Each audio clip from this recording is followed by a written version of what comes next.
Hello everyone, আসসালামু আলাইকুম। Here is my new blog. চলে আসছে আর একটি নতুন ভিডিও নিয়ে আপনাদের মাঝে। তো কেমন আছেন সবাই? আশা রাখছি সকলেই অনেক ভালো আছেন। তো আজকে আমি কিছু ফ্রুটস নিয়ে চলে আসছি। তো এই ফ্রুটসগুলো এনেছিল আমার ভাইয়া, ছোট ভাইয়া। তো ভাইয়া 7 ফল নিয়ে আসছিল। তো সেটাই আমরা দুষ্টুমি করতেছিলাম যে এখানে প্রায় 60 পদের ফল আছে। তো এখানে আমাদের সবার জন্যই ফল ছিল, তাদের জন্য, আমাদের জন্য। তো থ্যাংক ইউ সো মাচ ভাইয়া। আর এখানে ফলের ভিডিও করতে করতে আমরা অনেক হাসাহাসি করতেছিলাম, যেহেতু এখানে 7 ফল আর এখানে কিন্তু কেউ প্রেগনেন্ট না।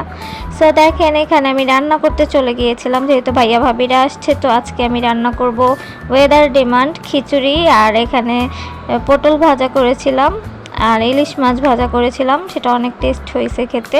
আর যেহেতু বৃষ্টি পড়তেছে বাইরে, আর বৃষ্টির দিনে সেরা খাবার এইসবই।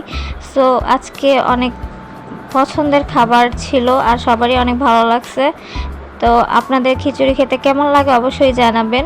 আর এখানে দেখেন, আমি আর আমার হাজব্যান্ড সন্ধ্যাবেলা লিচু আর আম কম্পিটিশন করতে বসেছিলাম যে কার আগে শেষ হয়। আমরা সমান সমান নিয়ে নিয়েছিলাম। তো আজকের ভিডিও এই পর্যন্তই। ভালো থাকবেন সবাই। আল্লাহ হাফেজ।